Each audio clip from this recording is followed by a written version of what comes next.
Hey, I'm back with the Shrek collection, which continues to grow. Look at this. I have been reorganizing this, making it look more presentable to the camera. I've had so many people reach out to me with ideas for Shrek collecting videos. It really is one of those film franchises that has so much to collect across action figures, plush, toys.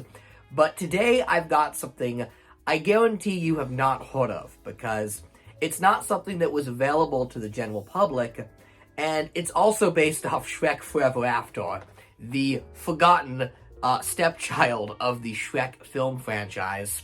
I just recently watched Forever After, and it's quickly becoming one of my favorite animated movies of all time. I truly love this film. It's like It's a Wonderful Life, but with Shrek. And not only is the writing so strong, but I'm just like sitting back watching, like in retrospect, how much better this film got the multiverse thing than all the other modern films. I mean, this was one of the early animated films to contain the word multiverse and have an alternate timeline. Pretty, high concept stuff we now see in Marvel and TV shows. Like everybody, right, is doing multiverse, but Shrek 4 did it all the way back in 2010, and I think they did a really good job with it. I could probably talk ad nauseum for 2 hours about Shrek 4, but I have a bit of a soft spot for the movie. It kind of underperformed. I know that's funny to say that like $800 million at the box office is underperforming, but Shrek has always been about the product line, right? Shrek makes its money off of merchandise, and Shrek 4 did not have a strong merchandise presence. I did a video talking about the toys of Shrek 4 and how they weren't really successful, but a couple companies were all in, McDonald's namely, with their poisonous drinking glasses, which kind of ended up backfiring, and that was some bad publicity for the movie. But General Mills was also all in for Shrek 4. It makes sense. They were all in for the previous Shrek movies. I think every Shrek film had a General Mills promotion. There was the Shrek cereal. I think it said Shrek's Not Donkeys. They always had like some fun advertising for Shrek. They did the watches that came with the cereal, I think for the second movie. They were all in with Shrek. So it's not surprising that when a new Shrek movie came around, that General Mills would continue to promote it. And that's what this is here. You can see this kind of looks like the book that Shrek reads from at the beginning of the first movie, or at least some sort of fantasy-inspired book. But this is not a book. This is a press kit from General Mills outlining what the product launch of Shrek 4 is going to be like. And I assure you, this is not just boring numbers crunching and data like you would assume a business press kit to be. No, this is a very fun press kit. So I'm going to flip the camera around and we're going to see just how great the presentation is, because as far as corporate press kits go, this is like the S-tier press kit. I looked at this and just went, wow. This is beautiful presentation. If I was like a grocery store manager and got this, I would steal this. So let's take a look. I feel like we're in the opening of one of the Shrek movies, right? Where they have the book. But let's see here. Wow. Look at this. How fun is this? So this press kit actually contains the toys that were included in the cereal boxes. And you can see there are two different lineups of toys, and you can see the boxes that the toys would come in. So we're going to start up here, and we're going to look at these guys. So these are like little water squirter guys, and I can't believe these were included with cereal boxes. I mean, these really were produced and made, and they're quite nice for a cereal promotion. Heck, I think these are actually nicer than most fast food promotions today. The detail is there. And even given obviously very limited budget, they're very thin and flat and small toys, they still got all the key elements you need to recognize these characters. I think it's very cute how they stylized them, almost in like a Funko kind of way. I guess my only gripe with these is that they're not directly based off Shrek 4 in the sense that these are not the alternate versions of the characters, but Fiona is in her updated dress from the film, so it's not like these were based off of Shrek the Third renders. These are Shrek 4 figures. And it says, General Mills brings the power of the next installment of Shrek in store. Big G Cereal will deliver 2 waves of kid fun behind the multi-billion-dollar Shrek franchise. With a proven track record and 85% awareness among kids 6 to 12, the Shrek event is sure to drive in-store excitement.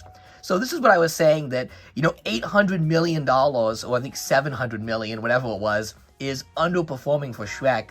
These movies were billion-dollar events, and 85% awareness among kids 6 to 12.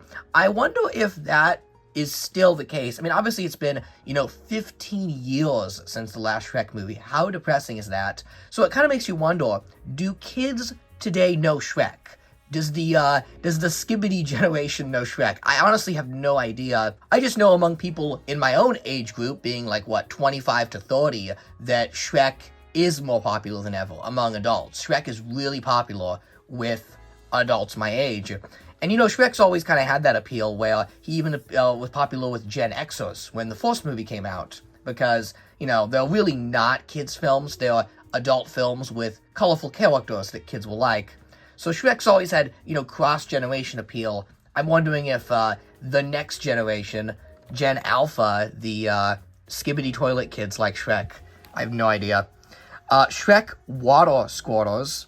Promotional overview. 1 water squirter inside marked boxes of Big G cereal. I love that it says Big G, like some sort of rapper name. General Mills is so gangster. Trade activation 2 for $5. I wonder what that means. Is that like a promotion they would have ran with the cereal boxes, like 2 for $5? God, if that's true, those prices are amazing. Everything sucks now. Box of cereal is like $5.50 for 1. Support in TV advertising. FSI 4.25.10. I don't know what that is. It sounds like a radio signal. Participating brands, and it's got a bunch of numbers and letters here. I have no idea. If anyone has been in, the big grocery cereal business and knows what this means, maybe you can translate some of this in the comments. Just a bunch of corporate gobbledygook. It does say ship window April 5th, 2010 to May 2nd, 2010. So this would have been like a multi-month promotion. It's interesting that Shrek 4 was released early 2010, so close to Dreamworks' other movies. They had How to Train Your Dragon and Megamind that same summer. Kind of drowned out their own Shrek movie. And here we have Shrek squirting water out of his ears. Nice little drawing. Does he do that in the movie? I don't think so. So here are the markers, which was the second wave they mentioned. These would have shipped May 3rd to May 30th, so about a month after. And they would have been in different cereal boxes. Pretty interesting they didn't just swap them out. I mean, they are shipping later, but I guess cereal has a long shelf life, right? So you'll want to get all these out with the Shrek toys, maybe have them sit a couple of months, and then you'll have these ones ship, and you'll have just, tons of Shrek down the whole aisle. If this was 2010 and I was collecting these, I probably would have gotten the markers more because I'm a big Reese's Puffs junkie, and they had the marker promotion. Although I do like Cookie Crisps, so maybe I would have gotten some of the squirters. I actually don't remember these.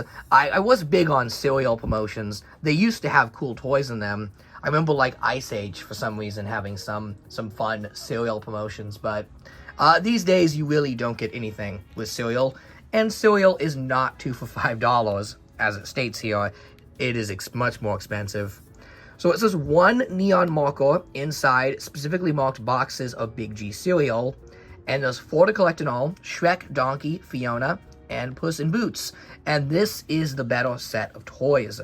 I know what you're thinking. Wait a second. This looks super lame. These are just printed on markers. And take a look at these character designs. They're actually Shrek the Third designs. You can tell because Fiona is in her Shrek the Third blue dress as opposed to the Forever After green dress that is also more detailed. See the sculpted on detail there. But here's the twist and here's the wow moment. Look at this. We flip the page and boom, look at that. we can see that on the back of the markers, they have the alternate shelves from the second timeline within the movie. That is so cool. That amazes me, okay? I feel just like a grocery clerk back in 2010 who would have received this. Like, look at that. That is a show-stopping moment. And I actually never heard of these markers before finding this press kit. But I guess they did come out, and you can collect them. And they have that cool gimmick. But there's something about it in book form here that is just so satisfying. Literally just flip this back and forth all day and watch the characters transform into their alternate selves. What's your favorite alternate universe design? They all look so gnarly. Shrek gets these sick gauntlets. Donkey's all mangy. Puss in Boots is fat. And my favorite is Warrior Fiona. She just looks so awesome in her barbarian gear. And it explains the synopsis here. So let's find out what Shrek 4 is about. After challenging an evil dragon, rescuing a beautiful princess, and saving your in-laws' kingdom, what's an ogre to do? Well, if you're Shrek, you suddenly wind up a domesticated family man. Instead of scaring villagers away like he used to, a reluctant Shrek now agrees to autograph pitchforks. What happened to this ogre's war? Longing for the days when he felt like a real ogre, Shrek is duped into signing a pact with the smooth-talking dealmaker, Rumpelstiltskin. Shrek suddenly finds himself in a twisted, alternate version of Far, Far Away, where ogres are hunted, Rumpelstiltskin is king, and Shrek and Fiona have never met. Now it's up to Shrek to undo all he's done, in hopes of saving his friends, restoring his world, and reclaiming his one true love. So that is a pretty good summary for a film with a pretty complicated plot. I also love that it summarizes the first two movies in that first sentence, but doesn't mention Shrek the Third at all. It's like, canonically, Shrek the Third doesn't exist. I think that is hilarious. And then we have one more promotion right here, and this is for the snacks, because General Mills also owns Fruit Roll-Ups, which I guess is distributed under Betty Crocker. I never noticed that Fruit Roll-Ups were Betty Crocker. I just kind of assumed it was its own brand. That's odd. And it says Shrek 4 tongue tattoos on Fruit Roll-Ups, Shrek 4 packaging design on mini Fruit Roll-Ups, and mini Fruit Roll-Ups to be dyed green. Of course, you always had to have the green food with Shrek, right? And I love that it just says Shrek 4. Maybe the name had not been decided yet. Shrek 4 had a very troubled history with its name. The movie was revealed as Shrek Goes Forth, and then in the trailers and marketing material, it was called Shrek the Final Chapter in 3D. And then when the movie actually came out, it was Shrek Forever After, which is the best name, by the way. That's what I consider to be the true name of this movie. And here was a nice render of Shrek. This was one of the last Shrek renders before the film series kind of ended, and they still use this to this day on products because it's such a clean render of Shrek. I think the recent Steelbook 4K used this exact render, or maybe it was like an edit of it, but I know this one is used a bunch. So those are the markers and the Fruit Roll-Ups, and on the back we have the Ogre Wanted poster, but the alternate one from the Steltzkin timeline with the gold.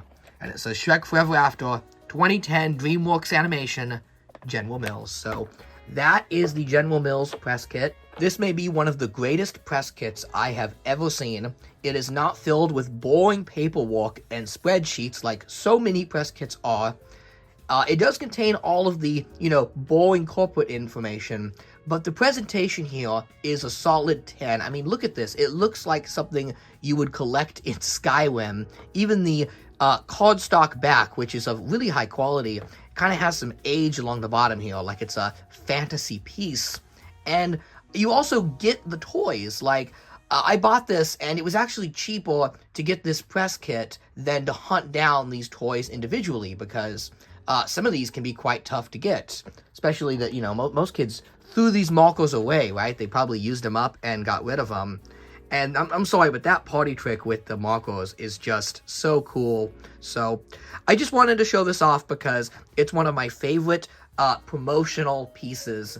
And I love stuff like this that you're not supposed to have. Things that were meant to be destroyed, that were meant to be stored internally, that the general public didn't know about. So, on the eve of the next Shrek movie, it was just announced recently that Shrek is officially back next year, which is going to be awesome. We're going to get all sorts of new food promotions like this. I look forward to hopefully buying some new Shrek cereal for the 5th film. But in the meantime, it's fun to reflect on Shrek Forever After, the movie that nobody remembers. That's it. The General Mills Shrek book is closed, and they lived happily ever after. The cereal, that is. The cereal lived happily ever after because it was eaten.